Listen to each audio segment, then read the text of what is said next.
tidak bukan untuk sama-sama kita mengambil iktibar daripada beberapa kisah Nabi SAW ataupun apa sahaja yang menyebabkan kita itu mengingat kembali kepada Allah Subhanahu Wa Taala.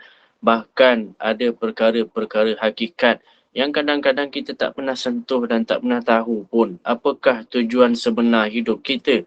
Apakah perkara yang Allah pandang? Apakah perkara yang sangat penting yang kadang-kadang kita lalai? Bahkan kita tak perasan pun kehidupan kita seperti itu. Jadi tuan-tuan yang dimuliakan Allah Subhanahu Wa Taala, tajuk saya itu makna kebahagiaan itu hanyalah majaz.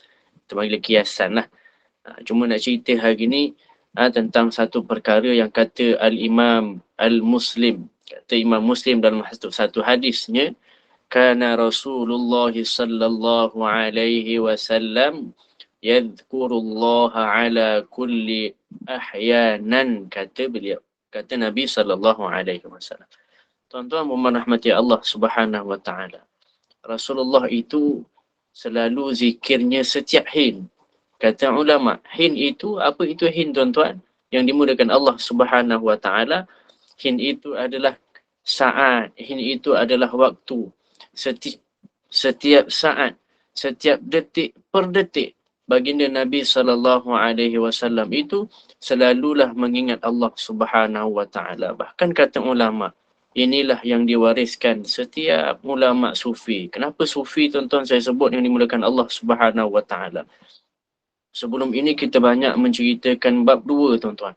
Satu yang namanya akidah, satu yang namanya fiqh.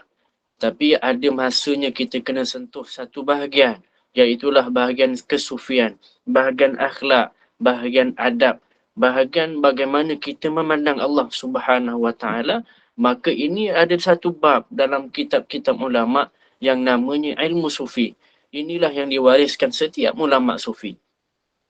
Disebabkan kita ini tak sanggup nak zikir setiap turun naik nafas kita, tarik nafas, zikir sekali, turun nafas, zikir sekali. Maka ulama sufi ini dia ada ulama dia, ada ijtimaknya, ada perbincangan mereka. Maka mereka inilah yang membincangkan bagaimanakah zikir itu perlu diperluaskan. Maka dibuatlah zikir pagi dan zikir petang. Berdasarkan ayat yang Allah sebut, Allah Subhanahu Wa Taala sebut, wasabbihuhu bukratan wa asila. Dan bertasbihlah kamu semua wahai hamba aku, ingatlah aku pagi dan petang. Lalu kemudian Allahumma salli ala Muhammad, lalu kemudiannya dilatihlah qalbu ini, hati ini menyebut nama Allah Subhanahu Wa Taala. Mulai dengan 500. Bilangan-bilangan ahli sufi sebut 100, mulakan dengan 100 dengan beberapa dalil. Nabi SAW itu zikirnya 70 kali hingga 100 kali, ya, yang disebut yang disebut dalam Sahih Bukhari, iaitu Nabi itu beristighfar, mengingat kepada Allah Subhanahu Wa Taala lebih kurang 70 hingga 100 kali. Ada ulama sufi yang kata latihlah diri itu dengan zikir yang 500 sehinggalah naik ke 1000. Sehinggalah tuan-tuan yang dimulakan Allah Subhanahu Wa Taala, disebutkan dalam maqalah sufi, angka itu cumalah latihan, bukan riak.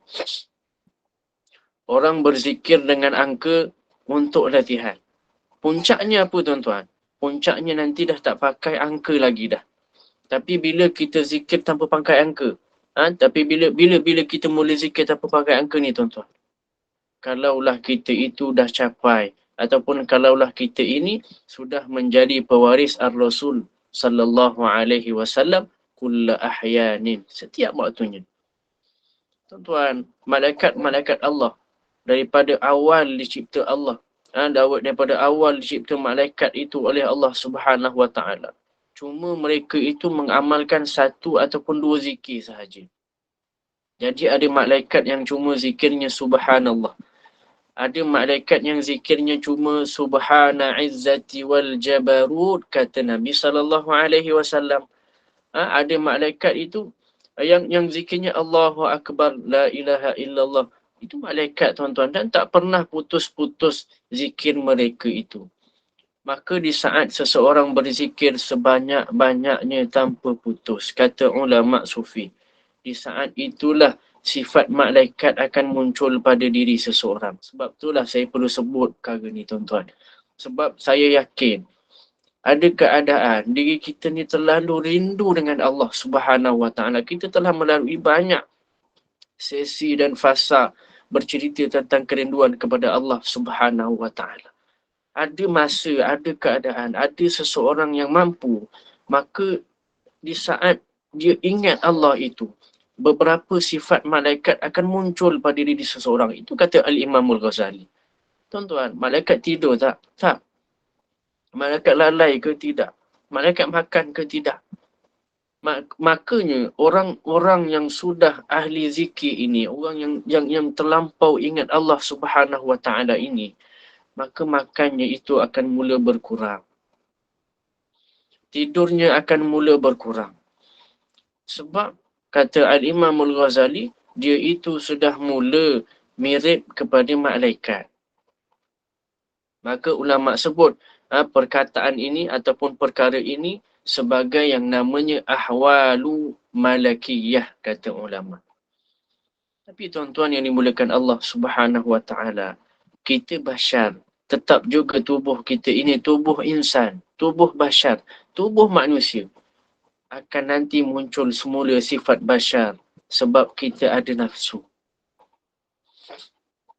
Tetap juga kita perlukan makanan dan tidur yang cukup. Kita ada hak untuk tubuh badan kita. Tak boleh kita selalu mirip kepada malaikat. Maka Nabi SAW ketika melihat sahabat tersifat dengan sifat ahwal malakiyah ini. Minta maaf hari ni kita tinggi sikit tuan-tuan. Sebab ini cerita pasal ingat Allah. Bila mereka itu sudah tersifat dengan sifat ahwal malakiyah, mereka itu sudah mula hampir mirip dengan keadaan malaikat ketika itu para sahabat Nabi SAW.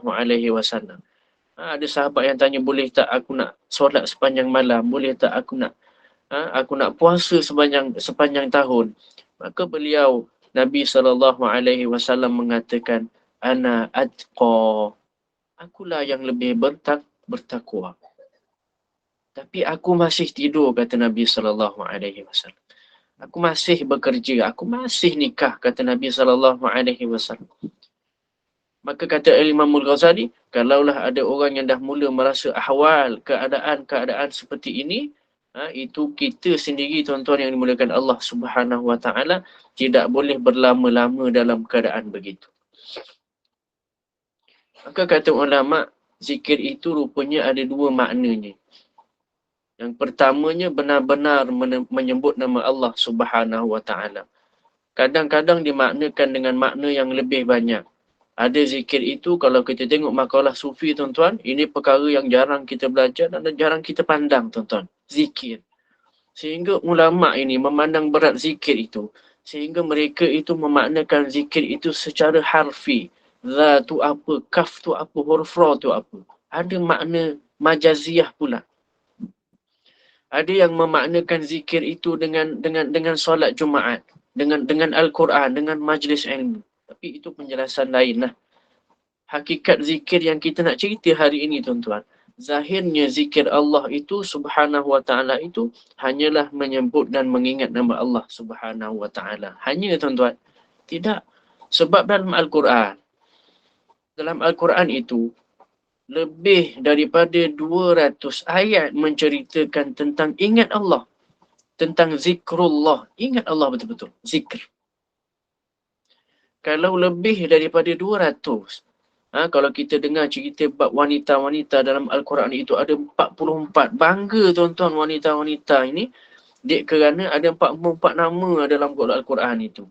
Berbanding lelaki yang hanya diceritakan kebanyakannya tentang Nabi-Nabi. Diselitkan sikit-sikit je lah yang bukan Nabi, seperti Nabi Khidir AS. Seperti mana Iskandar Zulkarnain. Seperti mana sahabat Kahfi, sahabat A'raf. Beberapa orang lain yang tak berapa banyak seperti perempuan.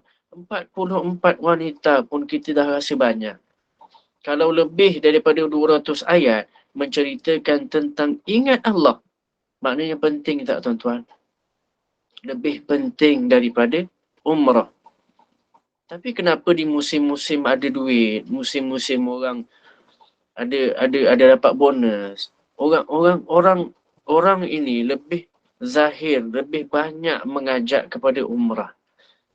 Kenapa banyak? Sebab kenapa banyak yang namanya ustaz umrah, tapi sikit sangat orang yang digelar ustaz zikir?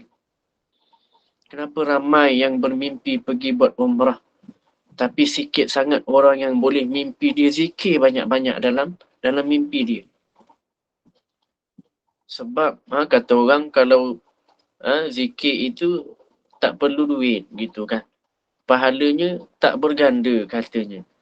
Kalau umrah itu perlu duit banyak dan pahalanya itu berganda-ganda. Tuan-tuan, tiada dalam makalah sufi sifir umrah itu begitu. Bahkan umrah itu adalah panggilan Allah Subhanahu Wa Taala walaupun ketika mana dia tak ada duit, tuan-tuan. Tuan-tuan, saya pernah kena panggil ke umrah, tuan-tuan. Ketika itu kosong, tuan-tuan, zero, tak ada duit. Tapi ada orang yang mendaftarkan saya, belanja saya, walaupun orang tu orang terdekat lah, bukan orang jauh. Orang terdekat yang membelanja saya dalam diam, tiba-tiba minta buat gambar apa semua. Tuan-tuan, umrah itu bukan perlu ada duit. Siapa yang ajar begitu, kata ulama sufi? Kenapa kita tak pandang makna wala zikrullahi akbar? Sungguh sebut nama Allah itu lebih besar daripada semuanya. Orang kalau zikir, apa sahaja akan jadi besar. Cuma masalahnya kita ini tak yakin pada Allah Subhanahu wa Ta'ala. Tuan-tuan yang dimulakan Allah Subhanahu wa Ta'ala. Banyak nikmat yang selalu tak kita sedari. Kita ini selalu tak yakin dengan Allah. Antara perkara yang kita tak yakin dengan Allah adalah berapa banyak Allah dah selamatkan kita daripada kerugian. Sebab keuntungan tu kita nampak, tuan-tuan. Allah bagi kita nikmat, kita nampak. Tapi berapa banyak Allah elakkan kita daripada musibah, kita tak nampak. Sebab kita tak tahu, kita tak faham sebab dia tak berwujud. Maksudnya, contoh, kalau kita diselamatkan daripada jatuh. Kalau tak jatuh, maknanya tak ada luka, tak ada lecet, tak ada melecet. Jadi tak nampak kerugian tu, tuan-tuan. Tak nampak luka, tak nampak. Jadi kita tak perasan Allah selamatkan kita daripada luka tersebut. Dah kalau ada luka, kalau ada melecet tu kan maknanya dah jatuh. Kalau tak luka, tak melecet, maknanya tak jadilah terjatuhnya tu. Jadi kan maknanya tu kan tak wujud. Allah menyelamatkan kita itu dalam keadaan perkara tersebut belum wujud pun. Tapi dalam keadaan itulah kita harus belajar yakin. Yang perkara ini memang selalu berjalan dalam hidup kita. Baik itu luka ataupun melecet fizikal kita ataupun lebih dalam lagi apabila kita mula melecet dan luka dalam hati, tuan-tuan. Sebab kalau dah rasa dalam hati ni kan, maksudnya Allah dah bagi sakit. Tapi Allah banyak elakkan kita daripada perasaan marah. Allah banyak selamatkan kita daripada sakit hati. Yang semuanya kadang belum sempat kita rasa. Belum wujud lagi rasa kecewa. Allah dah selamatkan ke semua. Maka ada satu pandangan yang perlu kita pandang. Iaitulah bukan sekadar logik fikiran kita. Bahkan kita perlu pandang dengan logik iman. Iaitulah logiknya keyakinan. Tuan yang dimulakan Allah Subhanahu wa Ta'ala. Sebab itulah kesyukuran. Apa lagi? Perlu disebut selalu. Zikir ini, ingat Allah ini perlu diterapkan dalam diri kita. Yang mana zikir inilah yang mula akan mendatangkan bibit-bibit kebahagiaan dalam hidup kita. Mahadha. Apa kita tak tengok kepada Nabi SAW? Pernah tak Nabi itu kecewa SAW? Tak, tuan-tuan. Sebab dia ada satu poin. Poinnya adalah mengingat Allah Subhanahu Wa Taala. Cuma poin ataupun tempat di manakah tempat letaknya kedamaian dan ketenangan itu? Mana punca dia, tuan-tuan? Yang dimulakan Allah Subhanahu Wa Taala. Kata Allah Subhanahu Wa Taala dalam surah Al-Baqarah ayat 152 begitu. Fadhkuruni adhkurkum. Kata Allah Subhanahu wa ta'ala, "Meh, wahai hamba aku, sebutlah nama aku. Ingatlah aku akan ingat kamu." Cuma persoalannya tuan-tuan dalam ayat ini, ulama membahaskan banyak perkara. Sebutlah aku, ingatlah aku. Maka aku akan ingat kamu, kata Allah Subhanahu wa ta'ala. Masalahnya adalah siapa yang ingat siapa dulu. Sebut aku, ingat aku, kata Allah. Aku akan ingat kamu. Seolah-olah Allah itu ingat kemudian kepada kita. Kena kita dulu ingat, barulah Allah ingat kita. Maka kata ulama Al-Imamul Ghazali sebagai contoh, maka kata beliau, maka ciri-ciri, tuan-tuan yang dimulakan Allah Subhanahu Wa Taala. Siapa yang ingat dulu, maka kata Al-Imamul Ghazali, yang ingat dulu adalah Allah. Maka ciri-ciri Allah itu ingat. Maka ciri-ciri Allah itu mengingat seseorang hamba-Nya dan menyebut-nyebut nama kita, tuan-tuan. Apabila kita digerakkan oleh Allah Subhanahu Wa Taala menyebut namanya Allah Subhanahu Wa Taala. Itulah hakikat ayat ini. Kata Allah Subhanahu Wa Taala menceritakan bab zikir. Allah sendiri menceritakan bab zikir dalam surah Ali Imran ayat 191 begitu. Alladzina yadhkurullaha qiyama wa qu'udan wa 'ala junubihim. Tuan yang dimulakan Allah Subhanahu Wa Taala. Sehingga Allah itu beri gelaran khusus kepada orang yang ulul albab sahaja. Orang yang ada sifat kelelakian. Orang yang sifat lelakinya itu jelas. Sejatinya dia. Gentlemannya dia. Orang ini disebut oleh Allah. Maka Allah kata orang gentleman di sisi Allah adalah ketika mana disebut sebagai orang yang berzikir ketika mana dia berdiri. Ketika mana dia duduk, ketika mana dia baring. Tuan yang dimulakan Allah Subhanahu Wa Taala. Ada ayat yang lebih dahsyat dalam surah Al-Ahzab yang kadang-kadang kita selalu guna tidak pada tempatnya. Kadang-kadang untuk kita bantah orang yang guna ataupun zikir menggunakan bilangan-bilangan 1000, 100,000 dan sebagainya. Ya ayyuhalladzina amanu zkurullaha zikran katsira. Hai orang beriman, sebutlah nama Allah sebanyak-banyaknya, kata Allah Subhanahu Wa Taala. Allah yang ajak sebut nama Allah. Allah sebut lebih 200 ayat, tuan-tuan. Tapi kita ini kadang-kadang tak pernah nak sebut nama Allah. Dek kerana Allah tu lupa kat kita. Jadi Allah pun tak ingatkan kita supaya ingat Allah Subhanahu Wa Taala. Cuma, ya ayyuhalladzina amanu dzkurullaha katsira, wahai orang beriman, sebutlah nama Allah sebanyak-banyaknya. Adakah ini dalil larangan kita zikir dengan bilangan? Tidak, tuan-tuan yang dimulakan Allah Subhanahu Wa Taala. Adakah zikir 1000 itu tak banyak?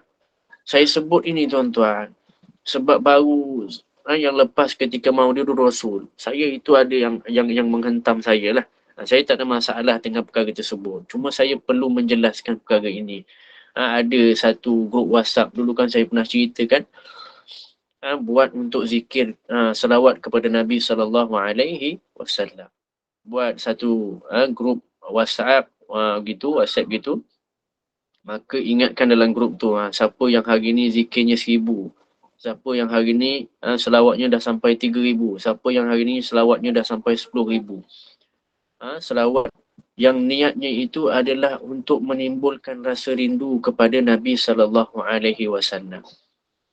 Cuma, ya ayyuhalladzina amanu dzkurullaha dzikran katsira, wahai orang beriman, sebut nama Allah banyak-banyak. Ada orang marah bila kita tetapkan 1000 ataupun bilangan itu kerana Allah cuma sebut banyak-banyak. Jangan cerita bab bilangan. Cuma saya nak tanya balik, tuan-tuan yang dimulakan Allah. 1000 tu banyak tak? Kalau kita rasa banyak, bermakna kita termasuk dalam zikran katsira, orang yang zikir banyak. 10,000 banyak tak, tuan-tuan? Banyak. 70,000 banyak tak, tuan-tuan? Maka bilangan tersebut adalah termasuk dalam bilangan yang banyak. Yang penting, yang asal, intinya adalah niatnya itu adalah angka itu bukan membatasi, tapi menterjemahkan makna zikran katsira. Menterjemahkan betapa kita merindukan Allah Subhanahu Wa Taala. Betapa kita rindukan Nabi SAW. Angka itu bukan batas, tapi hanya terjemah kerinduan kita kepada beliau sallallahu alaihi wasallam.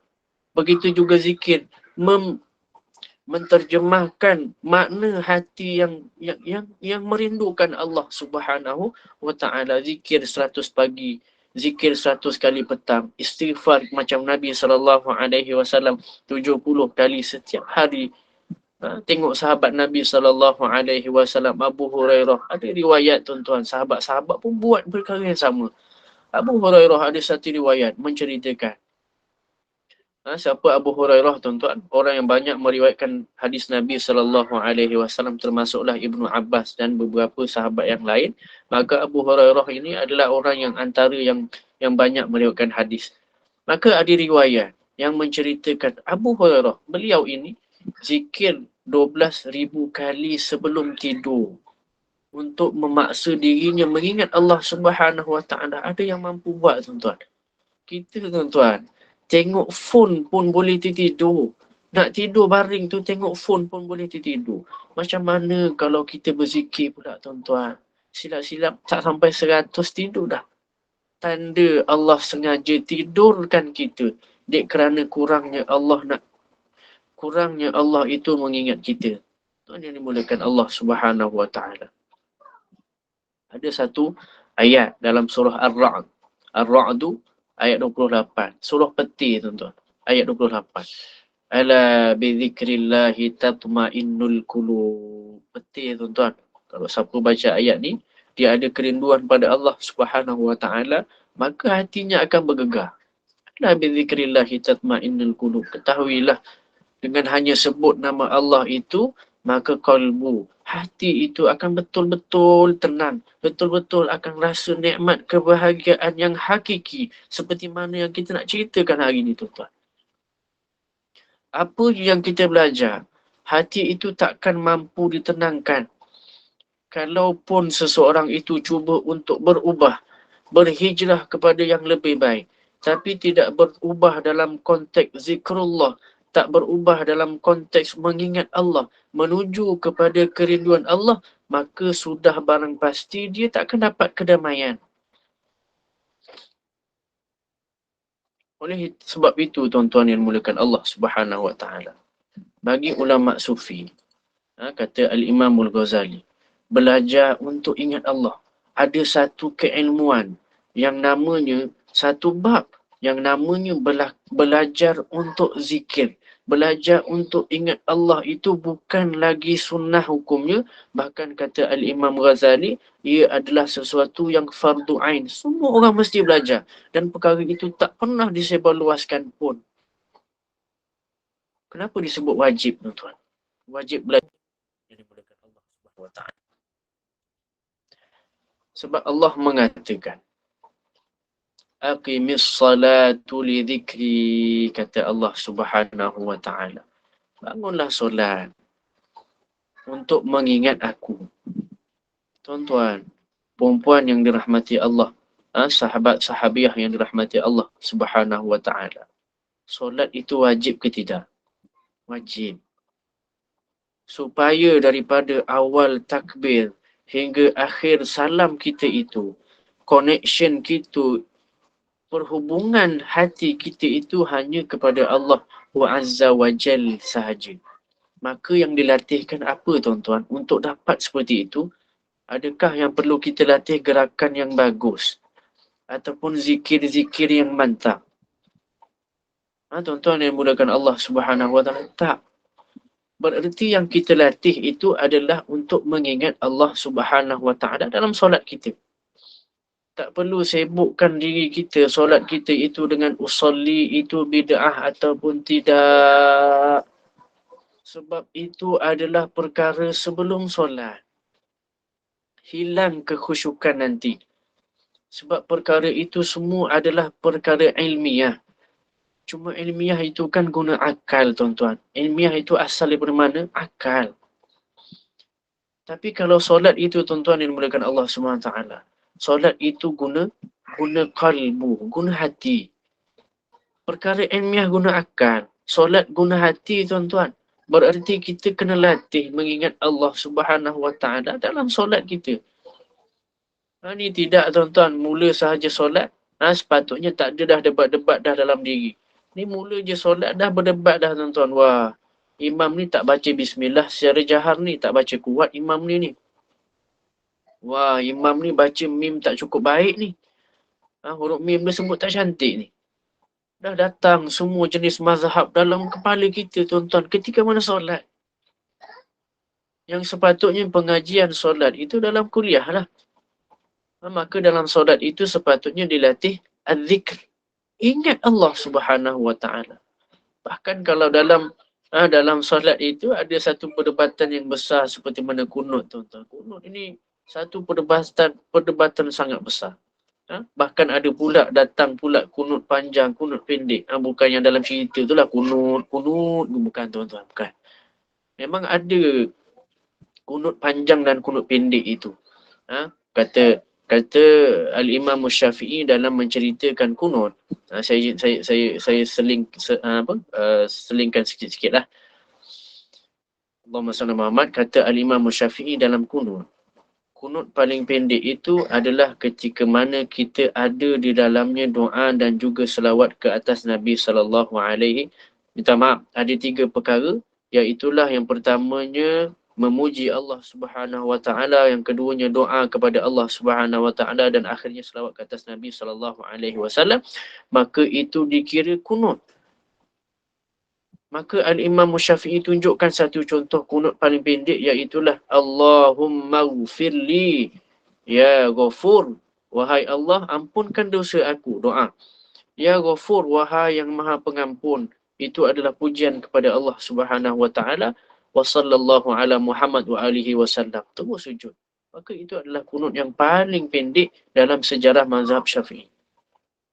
Adapun yang panjang itu bukanlah kunut yang kita biasa baca. Banyak lagi kunut-kunut yang panjang. Bahkan muncullah pula rukun kunut. Kalau rukun yang 3 tadi, perkara yang 3 tadi tidak dibuat dalam bacaan kunut kita, maka kunut kita tidak diterima dan tidak sah kunut kita. Maka kita perlu pula sujud sahwi di akhir solat kita nanti. Tuan-tuan yang dimulakan Allah Subhanahu Wa Taala. Hakikat ataupun apa yang kita nak cerita adalah, dalam perkara sebegitu pun, ketika dalam solat, hati kita ini sibuk duk mikirkan tentang perdebatan. Solat itu bukan lagi berdebat. Kata ulama, solat itu adalah untuk menikmati santapan zikrullah. Allah hidangkan satu kerinduan. Kita santap kerinduan itu. Tuan yang dimulakan Allah Subhanahu Wa Taala. Jangankan itu, Muawiyah Ibn Al-Hakam. Ada orang bersin dalam solat, tuan-tuan. Maka dibaca oleh Muawiyah Ibn Al-Hakam radhiyallahu anhu, dibaca oleh beliau, yarhamkallah. Boleh ke tuan-tuan? Solatnya sah ke tidak? Boleh ke tidak tuan-tuan?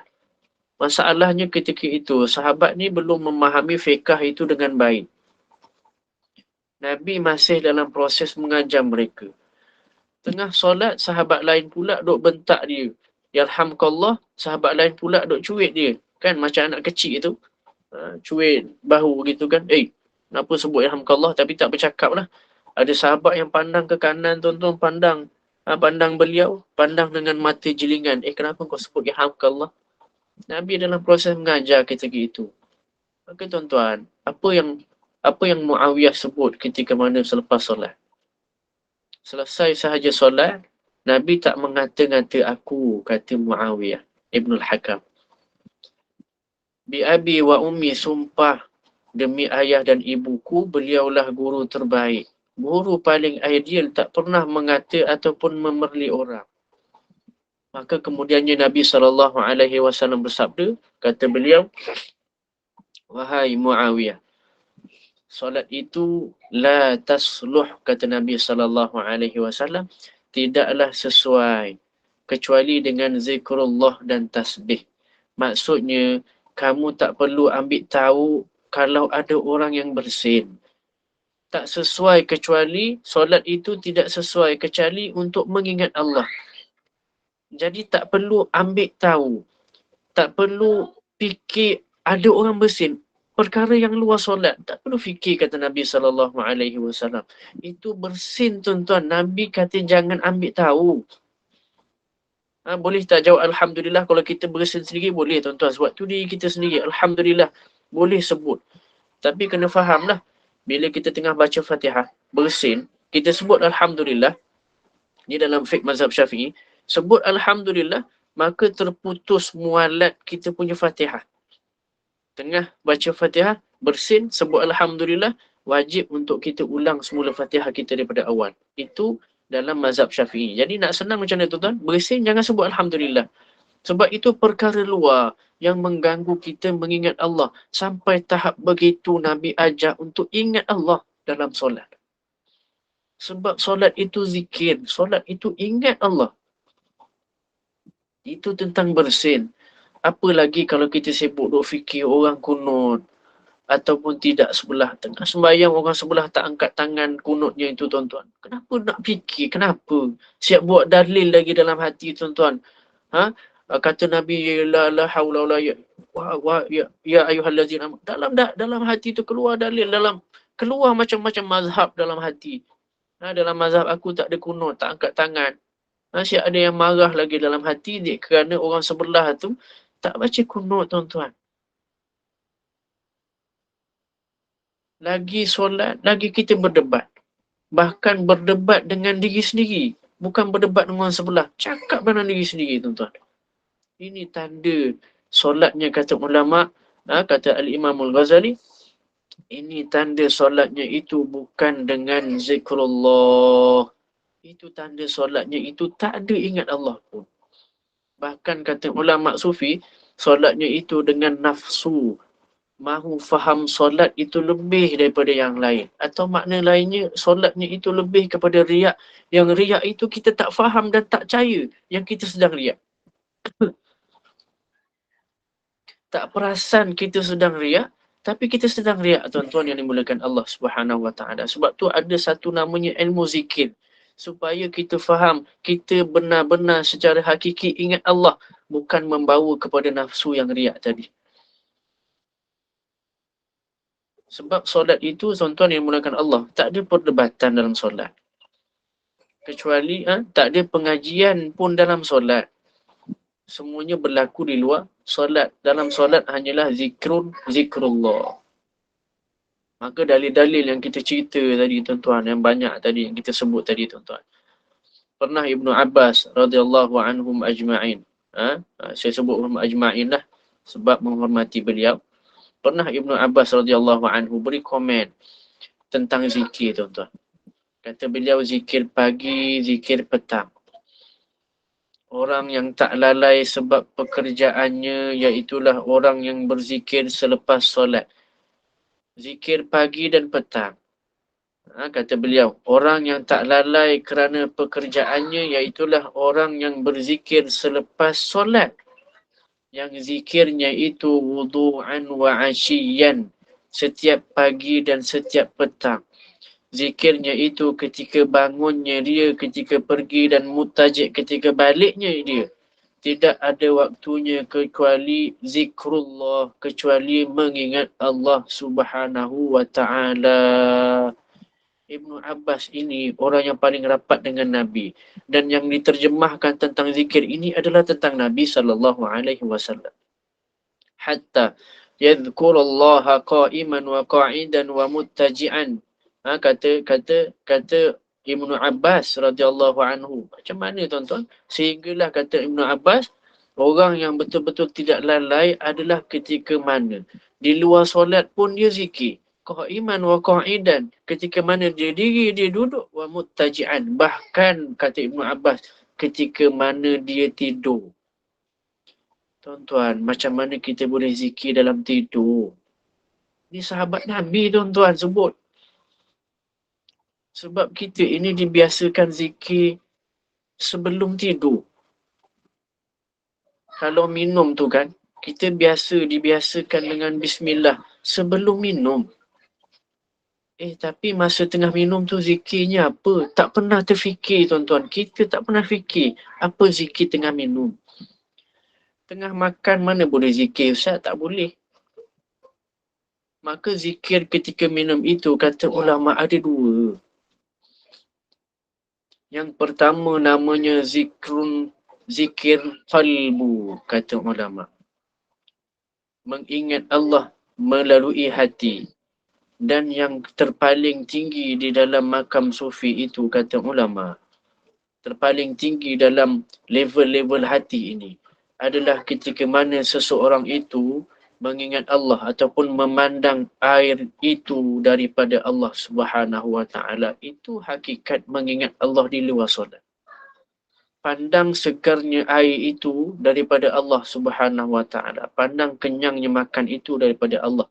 Itulah yang dinamakan hakikat zikir. Bahkan di semua tempat sekalipun. Tuan-tuan yang dimulakan Allah Subhanahu Wa Taala. Masalahnya kita ni dah zikir ke belum? Masalahnya kita ini dah menerima ataupun dah capai hakikat zikir ataupun belum? Sebab kita masih memandang nasi yang mengenyangkan itu. Kita masih pandang nasi yang mengenyangkan. Air itulah yang menyegarkan. Bererti kita belum berzikir kepada Allah. Bahkan kita lupakan Allah ketika mana makan dan minum. Tuan-tuan yang dimuliakan Allah Subhanahu Wa Taala. Sebab itu, Imam Nawawi pernah sebut, ajma'al ulama ala jawazil zikri bil qalbi wal lisan. Kata Al-Imam Nawawi, ijtima' semua ulama bersepakat harus untuk seseorang itu berzikir dengan qalbi, dengan hatinya, tanpa kira berhadas, yang junub ataupun yang berjunub, ataupun yang sedang haid ataupun yang sedang nifas. Kenapa tuan-tuan? Sebab ini kan zikir. Sebab zikir itu sebenar-benarnya goal dia. Apa kita panggil? Point zikir itu adalah dalam hati. Tuan-tuan, qalbun, hati itu tidak pernah haid. Hati itu tidak pernah junub. Hati itu tidak pernah berhadas. Junubnya qalbu, berhadasnya hati adalah ketika mana kita lalai mengingat Allah Subhanahu Wa Taala. Persoalan besarnya adalah sering tak kita ini berjunub. Tuan-tuan yang dimuliakan Allah Subhanahu Wa Taala, kalau secara dalam dunia kita ini, ialah selalulah kita ini berjunub, lebih-lebih lagi wanita lah kan. Wanita itu ada haidnya, ada nifasnya, sentiasa tuan-tuan perlu dibersihkan dengan mandian. Tapi tuan-tuan, kata Al-Imamul Ghazali, ketika solat, kita sering bawa junubul ghafala, kata ulama. Kata Al-Imamul Ghazali, dalam solat kita itu, kita sering terlalai ataupun terbawa-bawa kehidupan dunia, sehingga kita ini menjadi orang yang junubul ghafala, yang berjunub, yang berhadas dengan lalainya kepada Allah Subhanahu Wa Taala. Tuan-tuan, orang junub boleh masuk masjid tak? Berani tak masuk? Tak berani. Cuma masjid hakiki, kata ulama. Masjid yang sebenar-benarnya, tempat sujud yang hakiki, yang benar-benar itu ada dalam hati. Bukan yang kita nampak tu. Yang kolbu ini, yang hati ini sebenarnya, dia sentiasa berkeinginan untuk solat, untuk zikir kepada Allah Subhanahu Wa Taala. Tapi kita, tuan-tuan yang dimulakan Allah Subhanahu Wa Taala, tapi kita ini selalu tak terkeluar daripada junub lalai, kata ulama. Jadi persoalannya adalah macam mana nak menikmati zikrullah itu. Tak boleh masuk masjid. Bahkan rupanya kita sendiri tak mampu nak masuk ke dalam hati kita. Junub tak berani masuk masjid, tuan-tuan. Rupanya kita sendiri tak berani nak masuk dalam hati kita yang paling dalam ini, kerana kita ini orangnya junubul ghafala. Orang yang berjunub hatinya.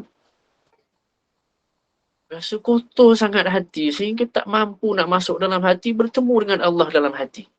Padahal tu diri sendiri, tuan-tuan, yang dimudahkan Allah Subhanahu Wa Taala. Ada satu hadis yang saya suka kata Nabi SAW.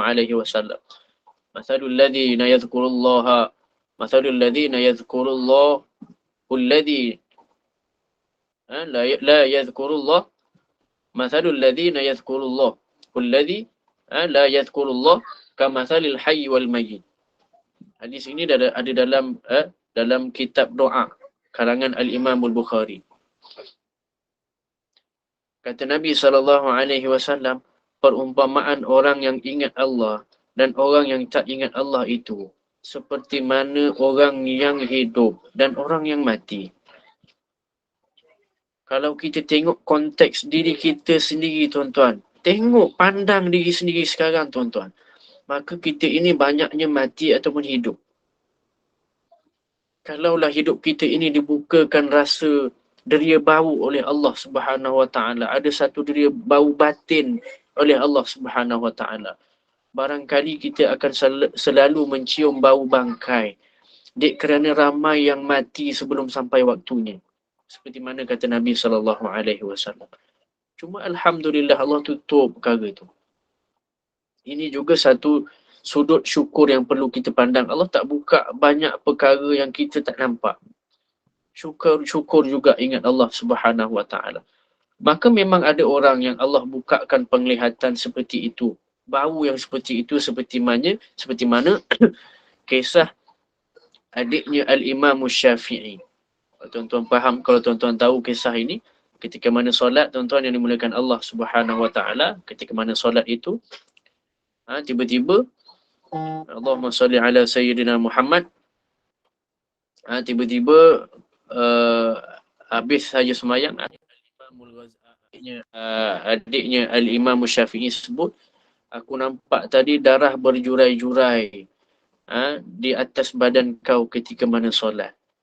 Tapi mereka tak batalkan solat, tuan-tuan. Adiknya pun tak batalkan solat kerana kerinduannya pada Allah. Maka fokusnya pada Allah dulu. Sebab tengok Imam Syafi'i itu tak jatuh, tak pingsan, maka dibiarkanlah dulu. Tuan-tuan yang dimuliakan Allah. Yang akhirnya bila ditanya, rupanya tuan-tuan, bila ditanya, Al-Imam Syafi'i itu rupanya sedang sibuk mengarang tentang haid ketika itu.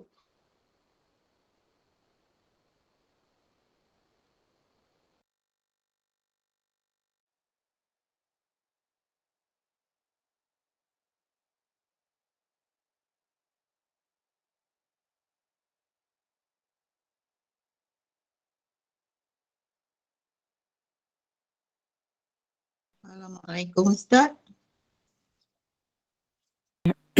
Ustaz senyapnya. Assalamualaikum Ustaz. Kenapa terdiam? Ustaz terdiam. Ada tutup. Jadi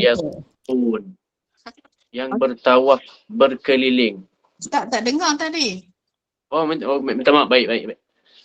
Oh, ya kan? Sorry. Baik. Saya ulang semula lah. Ustaz ulang semula. Okey, baik. Minta maaf.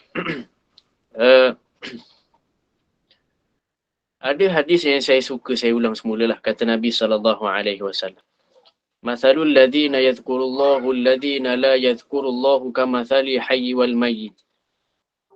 Hadis yang dalam satu kitab doa karangan Imam Bukhari. Mathalul ladhi. Nabi umpamakan orang yang ingat Allah dan tak ingat Allah ini seperti orang yang hidup dan mati. Jadi, saya tanya tadi, kalau kita tengok konteks diri kita, maka kita ini banyak mati ke banyak hidup. Sehingga saya sebut, kalaulah hidup ini, kata ulama, dibukakan rasa penciuman, rasa indera, bau oleh Allah Subhanahu Wa Taala, maka kita ini akan selalu mencium bau bangkai. Dek kerana ramai sangat yang mati sebelum sampai waktunya. Cuma alhamdulillah Allah tutup perkara tersebut. Maka saya sebut tadi, memang ada orang yang Allah bukakan penglihatan seperti ini, seperti mana kisah adiknya Al-Imam Syafi'i tadi, ketika solat nampak berdarahnya Al-Imam Syafi'i, badan Imam Syafi'i itu berdarah. Sebab apa tuan-tuan? Sebab rupanya Imam Syafi'i itu selepas solatnya itu dia nak bincang ataupun dia nak bahaskan tentang perkara haid. Dah nampak dulu dah, Allah buka awal-awal. Jadi memaksa orang seperti ini, orang yang selalu ingat Allah, sehingga mereka ini mirip seperti malaikat, sehingga nampak perkara gaib. Memaksa Al-Imam Al-Ghazali itu mengeluarkan beberapa fatwa kepada mereka ini. Iaitulah diperbolehkan untuk tidak solat berjemaah sehinggalah perkara itu hilang. Memang ada fatwa seperti itu. Dan itu tidak diperbolehkan untuk kita lah. Khusus untuk mereka. Hadis lain tuan-tuan yang dimuliakan Allah Subhanahu Wa Taala. Sesungguhnya Allah itu mempunyai malaikat yang yatufun, bertawaf, berkeliling. Iaitulah mencari majlis ilmu. Ketika mana mereka bertemu, kemudiannya tuan-tuan, malaikat-malaikat itu bertemu, mereka itu akan berteriak-teriak memanggil kawan-kawannya. Halummu ila hajatikum, kata mereka berteriak-teriak. Kumpullah wahai malaikat. Sehinggalah jika ada, kata ulama, kalaulah ada manusia itu yang sudah mula mendekati karakter malaikat yang kita sebut tadi awal, maka dia juga akan rasa terpanggil ke majlis itu, sehinggalah malaikat itulah, mereka-mereka itulah yang akan menurunkan ataupun membodik, begitulah perkataannya, menyebabkan Allah itu menurunkan rahmat. Sehingga tahap malaikat-malaikat itu akan tutup sayap-sayap mereka itu ke atas orang-orang yang duduk di majlis zikir. Sehinggalah bertimpa-timpa malaikat itu sehingga ke langit yang ketujuh, kata Nabi SAW. Majlis apa tuan-tuan Nabi sebut? Bukan majlis ilmu.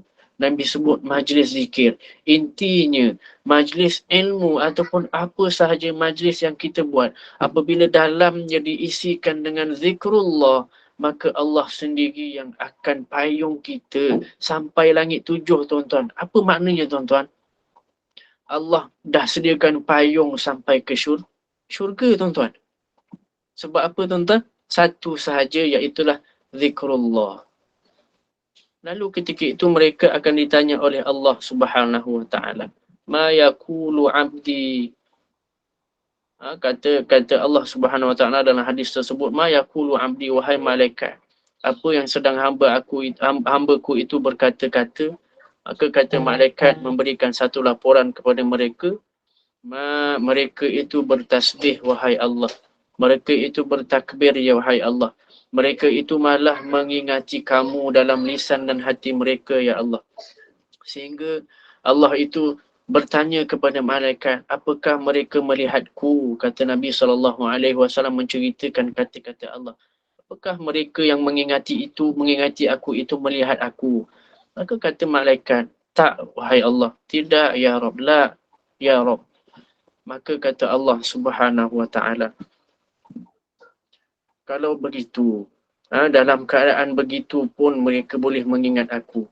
Bagaimanalah kalaulah aku ini menunjukkan kepada mereka itu zat ataupun mereka itu boleh melihat aku berdepan mata, maka kata ulama, sudah barang pasti apabila kita telah melihat Allah secara nyata nanti, maka tidak lalu kita untuk makan di dunia, tidak lalu kita untuk tidur di dunia, kerana kerinduan kepada Allah Subhanahu Wa Taala. Tuan-tuan yang dimuliakan Allah Subhanahu Wa Taala.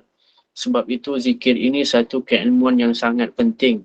Yang zikir ini tatmainnul qulub. Inilah satu kunci paling ampuh, paling utama untuk kita mencapai satu yang namanya kebahagiaan kepada Allah Subhanahu Wa Taala. Sebab dalam dunia ini kita dibezakan dengan orang kafir, tuan-tuan. Kita nampak sama.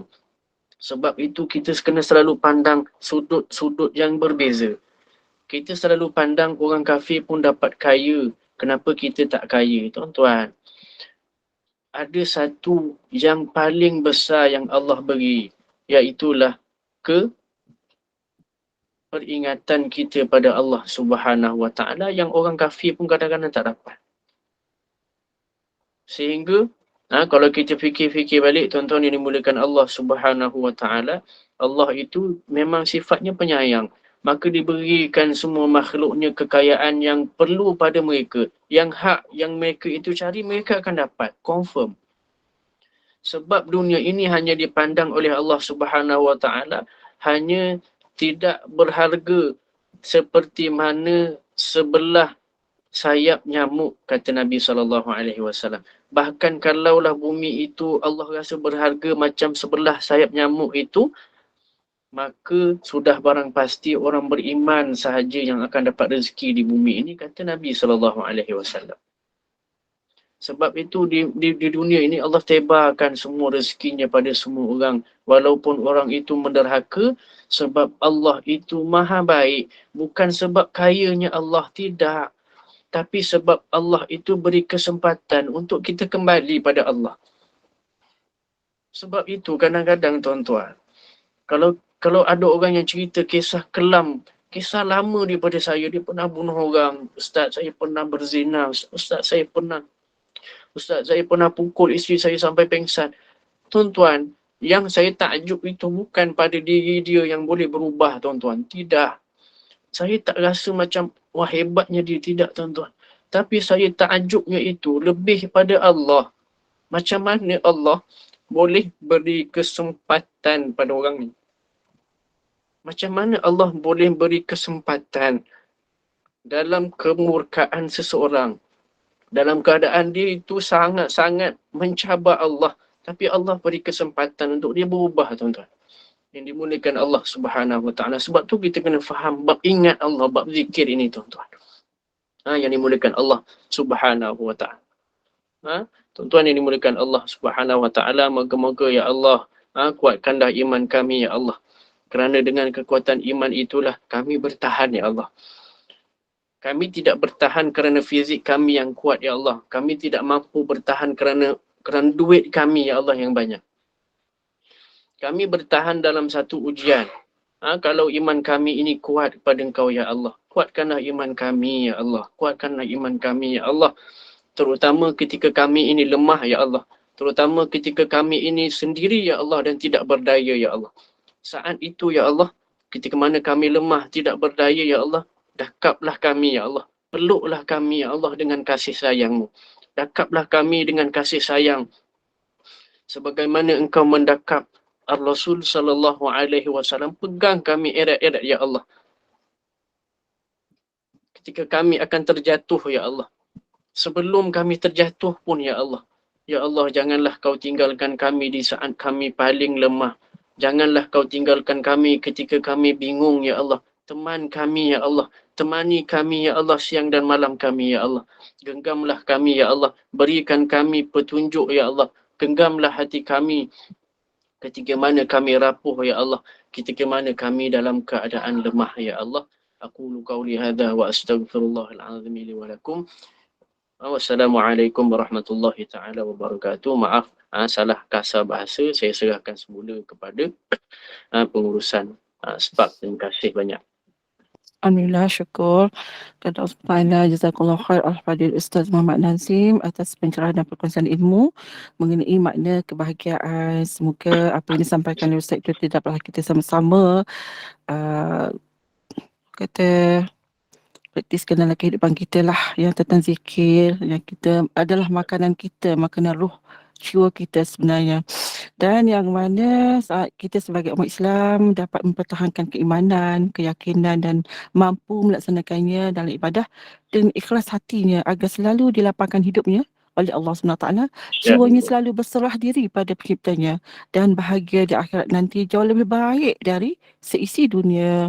Dan saya mewakili pihak pengusaha, mohon maaf jika ada salah daripada saya, dan yang seperti itu adalah milik Allah SWT.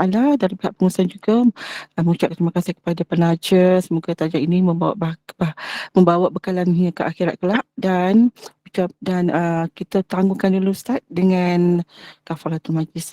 Assalamualaikum Ustaz. Jadi kita tangguhkan dululah majlis kita hari ini dengan tasbih kifarah wa suratul asri. Subhanallah wa bihamdihi, subhanakallahumma wa bihamdika asyhadu an la ilaha illa anta astaghfiruka wa atubu ilaik. Bismillahirrahmanirrahim. Wal asri innal insana lafi khusri illa alladhina amanu wa amilus solihat wa tawassaw bil haqqi wa tawassaw bis